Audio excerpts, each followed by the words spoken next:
Google brought me to another street where it's very narrow and motorcycles come through.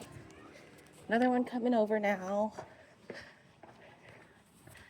I probably should wait because I have broad shoulders.